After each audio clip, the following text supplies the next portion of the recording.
को जगाने का काम करने लगे, यही अपना काम है।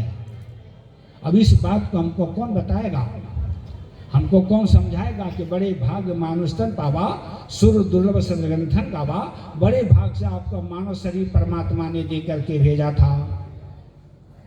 इस बात को आपको बताया कौन, इस मानव शरीर को पाने के लिए देवी देवता तरसते हैं, जिनकी पूजा पाठ करते हैं, आराधना करते हैं, तपस्या करते हैं, वो देवी देवता प्रसन्न हो जाते हैं, खुश हो जाते हैं। तो हमको मकान दुकान रुपया पैसा बेटा बेटी धन दौलत विद्या भाषा वो देवी देवता सब दे देते हैं।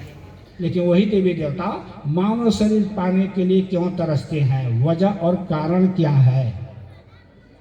जिनकी पूजा पाठ करते हैं, आराधना करते हैं, वो देवी देवता मानव शरीर पाना चाहते हैं।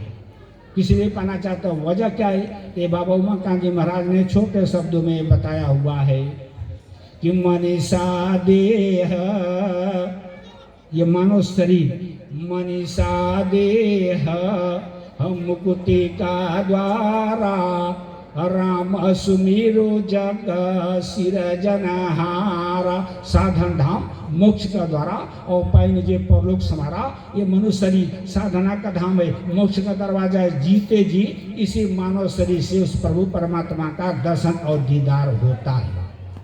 और इंसान को छोड़ करके जितने भी चेतन प्राणी हैं, चींटी से लेकर हाथी तक जितने चेतन प्राणी है, इंसान को छोड़ करके सब में 9 दरवाजा होता है।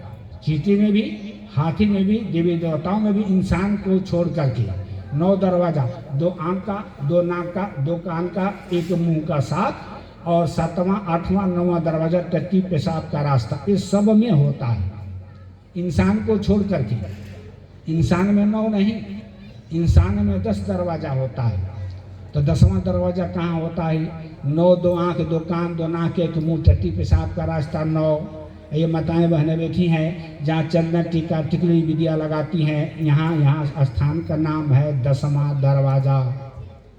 ये दरवाजा देवी देवताओं को उपलब्ध नहीं है, देवी देवताओं को यहाँ से वो नहीं मिलता है, केवल मनुष्य में ये रास्ता पड़ा हुआ है। देवी देवता इसलिए तरसते हैं कि 10 दरवाजा वाला मकान, यानी मनुष्य शरीर 10 दरवाजा वाला मकान हमको मिल जाए कि इस रास्ते को जाकर गुरु से रास्ता ले करके अपने जीवात्मा को जगा करके अपने देश अपने वतन प्रभु मालिक का दर्शन और दीदार कर ले। लेकिन ये भेद रास्ता बताएगा कौन।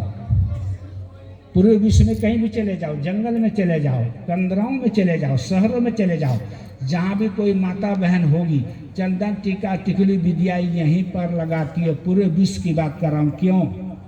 पूरे माताओं बहनों के ज्ञान किसने दे दिया कि यहाँ पर चंदन टीका टिकली विद्या लगाई जाते? किसने रास्ता बताया?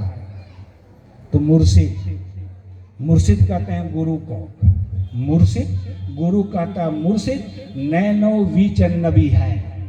दोनों आंखों के बीच में परमात्मा बैठा हुआ, नबी कहते हैं परमात्मा को, दोनों आंखों के बीच में परमात्मा बैठा हुआ है। स्या सफेद तीनों भी तारा अवगत अलख नबी है, आँखी मध्य पाखी चमके, पाखी मध्य द्वारा और ते बिचे दूरबीन लगाओ, उतरो भवजल पारा। ये रास्ता अपने घर में अपने देश में प्रभु को पाने का यहाँ से रास्ता सीधे जाता है। ये माताएं बहनें अपनी शोभा के लिए चंदन टीका टिकली विद्या नहीं लगाती हैं। अगर अपनी शोभा के लिए इनको लगाना होता तो इतनी बड़ी शक्ल है, ये माताएं बहनें कहीं भी 10-5 विद्या चिपका लेती, इनकी शोभा बढ़ जाती। लेकिन ये दर्शाती हैं, इंगित करती हैं, ये रास्ता ये दरवाजा, वो इंगित करते हैं, दर्शाते हैं कि परमात्मा का रास्ता ये है। इसलिए एक ही चंदन टीका टिकली विद्या माता बहन एक ही लगाते हैं, दोनों आंखों के बीच में यहाँ पर एक ही लगाते हैं। 10वां दरवाजा है, दर्शाते कि यहाँ परमात्मा बैठा हुआ है। अब ये रास्ता देवी देवताओं के पास में नहीं है, इसलिए इंसान बन करके इस रास्ते को पाना चाहते हैं, लेकिन उनको नहीं मिलता। पुण्य छेड़े मृत्यु लोके, वो स्वर्ग वैकुंठ में बैठे हैं, उनका जब पुण्य समाप्त हो जाता है इसी धरती पर उतारे जाते हैं। चीन, जापान, अमेरिका, रसिया नेताओं के घर में, बड़े बड़े शेर साहूकारों के यहाँ जहाँ बेशुमार पैसा है, उन घरों में देवताओं का जन्म हो जाता है। तब के चूँकि राज मिलते हैं, तपस्या से चूक जाते हैं तो राजा के घर में उतार दिया जाता है और उन पैसे से गलत काम करके सीधे नरकों में चले जाते हैं। यह रास्ता मिलता ही नहीं। तब के चूके राज मिलत है और राज के चूके नरका। जैसा कर्म करे फल पावे, इसमें पड़े न फरका। इसमें कोई फर्क नहीं पड़ता, जो जैसा कर्म करता है वो उसको भोगना होता है। अब ये भेद है रास्ता। अब हमको बताएगा कौन? उसका नाम है गुरु। उसको संत कहते हैं, उसको महात्मा कहते हैं। हम लोगों ने क्या समझ लिया कि अशुभ भेष भूषण धरें, भक्षा भक्ष जे खाए, ते जोगे ते सिद्ध नर पूज्य ते कल युग माए।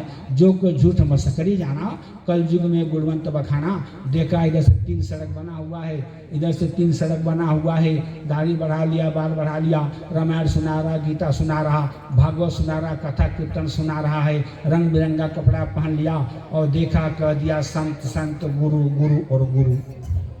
उनका नाम संत, उनका नाम महात्मा नहीं है, उनको गुरु नहीं कहते हैं। बाहरी विद्या है, रामायण सुना दिया, गीता सुना दिया, वो बाहरी विद्या है।